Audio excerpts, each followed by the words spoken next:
If you've ever struggled with false lashes feeling heavy or too obvious, you need to try this technique. Today I'm going to show you how to apply individual lashes underneath your natural ones for the most undetectable, natural looking lashes. After you master this, everyone's gonna think that you just have incredible eyelashes, I promise. This is a highly requested video. I'm listening to you guys. Let's go. So this setup isn't super beautiful because I wanted to make sure that you could really see everything that I was doing. And I find sometimes that the camera angle needs to be really low in order for you to see that. So I set up a secondary camera here. We'll go back and forth depending on what I'm doing so that you can really see properly how to do it so that you can actually do it for real on yourself from home. Let's get started with lash prep. So the first thing you're gonna wanna do is definitely curl your lashes, because when you place lashes under your lashes, if your lashes are straight, they're gonna push those lashes underneath down and you're not gonna get as open of an effect. So curling is really important. In order to get the best possible curl that lasts for as long as possible, what you're gonna wanna do is heat up your lash curler. Now just touch it with your fingers to make sure it's not too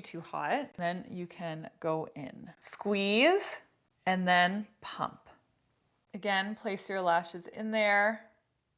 Get as close to the base as you can, squeeze, and then pump. While I pump, I like to actually push the lash base, this part, away from my cheek to give myself more of a lift and even more of a curl. Now, the next step is to apply a really thin coat of mascara. This isn't 100% necessary, but I do find that if you have very straight lashes, if you don't apply mascara, they will go right back down. Mascara is kind of like hairspray for your lashes. If you have very, very straight hair and you don't use hairspray, it's not gonna hold a curl. The same thing for your lashes. You're not gonna be able to get them to hold the curl if you don't use mascara. And I also find that if you don't have any stiffness to your lashes and they're very, very soft, it's hard to get the false lashes to stay and hold firmly all day. So this is a security blanket for me. If you prefer to apply lashes without mascara, you can do that. I just think that this is a better way of doing it. So I just start by wiggling at the base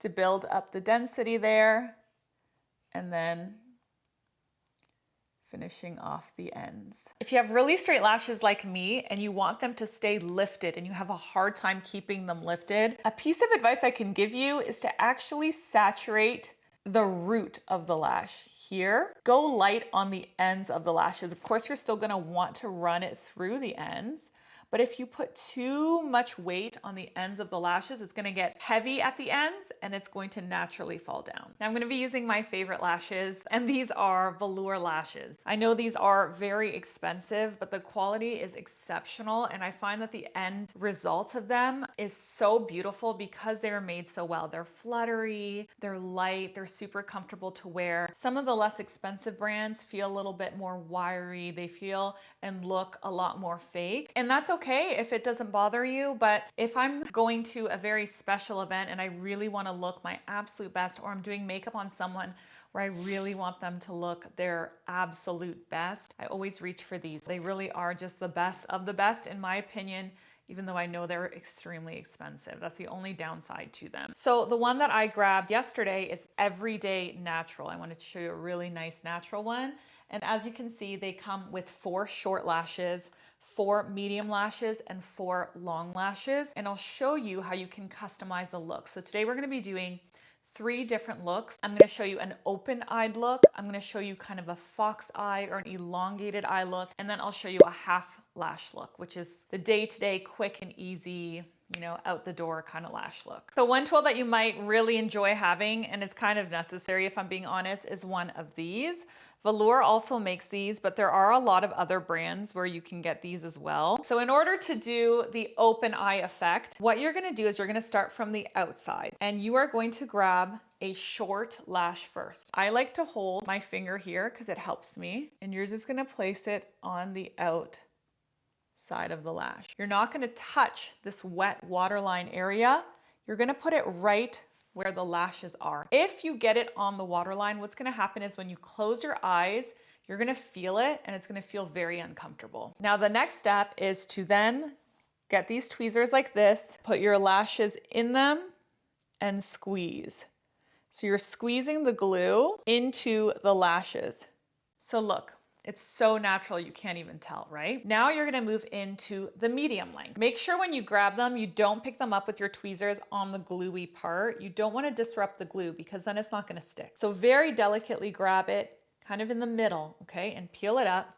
Position it on the tweezer where you need it to be. Now, there's a few different application techniques that you can do here. You can overlap the lashes like this. So lash 1 is here, lash 2 is here, lash 3 is here. So they overlap. If you do that, you're gonna get a denser look. You're gonna get a fuller look. Or you can place them side by side. If you do it that way, you're gonna get a much more natural effect or a natural look overall. Now the third lash you actually want to place is a long one. So we're going from short to medium to long. And then we squeeze. So as you can see, the length is in the center of the eye. Some lash techs actually call this a doll eye because it gives you a really open eye effect. So then now we got to work our way down. So I don't have a lot of room here, but I think I might be able to fit 1 or 2 more. So now I'm going to go in to medium again. Lift up. Place it right beside it. Now you can see how that looks there. Now, if I wanted, I could go in with 1 more right here and do a short one. You just don't want to go too far in because we don't naturally have lashes that start too far in, so it might look a little bit strange. So again, I'm going in with short. So I went short, medium, long, medium, short. See, I built it up, built it back down like a staircase, okay? This is how it looks with my eyes open. And this is how it looks with my eyes closed. Now here's a little troubleshooting. So if you find that you're putting your lashes on and they do get on your waterline, I've had this happen 100 times. What you're gonna wanna do is just take that needle nose tweezer, look underneath, and you can just kind of shove and push them up. Like this one here is a little low, so I just push it up by sliding it gently with the needle nose tweezer. This is best for hooded eyes. It looks amazing on hooded eyes, but it also works very well on almond eyes if you want to open them up.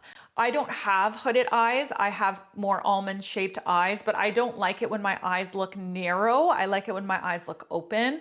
So that's why I always end up going for this lash mapping technique. Let me start by showing you a half lash and then we can build it up into more of a cat eye shape. So when you are doing a half lash, because you're only applying a few lashes to the outer third of the eye, in my opinion, it doesn't look good when you start too long unless your natural lashes are very long. So you need to kind of play with your own natural lashes as well, okay? If you have lashes that aren't crazy long, mine are actually quite long now because I've been using Latisse for a couple of weeks and they've really improved. Normally I have very short lashes. So I would definitely need to start with shorter sizes, but they are a little bit longer, so we can do it a little bit more, but I still don't recommend going too long on the outside because it has to blend naturally into your natural lashes or it's gonna look ridiculous. So because of that, what I'm gonna do is I'm actually gonna start with the medium size and I'm gonna start again at the outer corner. So again, we're grabbing them on our tweezer, we're lifting up the eyelid and we're placing it on the outside. And then we're doing a little squeeze. It's so easy, isn't it? It's the coolest thing ever. It's life-changing. Now, depending on how wide your eye is, because I have a bigger eye, I can go in with another medium and I'll still have enough room to still keep it as a half lash. If your eye is shorter than mine, it's not quite as wide, then you're probably gonna wanna do medium, short, and call it a day, okay? But I have a lot of room, so I can still add a little bit more density there. And now I'm going to just connect these falsies on the outside to my natural lashes by filling in this gap right here with the short. And then going in, giving it a squeeze. So this is the half lash, okay? So there's nothing on the inside at all. It just kind of melts into the longer lengths on the outer edge. Because we're stopping here, I do think it's important to build up your mascara a little on the inside so that you don't have a demarcation. So I'm just gonna go in and build up my mascara here so that the density matches as best as possible with the fake lashes. And that's how a half lash looks with my eyes open and with my eyes closed. Now let's build this up into a more elongated cat eye. Now, if you remember, we have medium, medium, short. In order to get a cat eye, you want the length to be the longest at the very ends. So I'm gonna grab a long lash and I'm gonna place it at the very outer corner. Now we have long, medium, medium, short, and then I would add another short to finish the lineup. Now, the one thing I'm noticing is that since my eyes are not upturned, my eyes actually turn down a little bit on the outer corners. I never do this shape because of that, because I find any heaviness here emphasizes the downturn of my eye, and it also emphasizes a little bit of heaviness that I have here in my crease. But a way around that, if you really want to do an elongated eye, is to take a heated eyelash curler. I just got this on Amazon. And then you can actually push the lashes from the very outer corner up. Because what's happening is because my eyes have a natural downturn, my lashes naturally downturn, right? So it can start looking saggy on the side.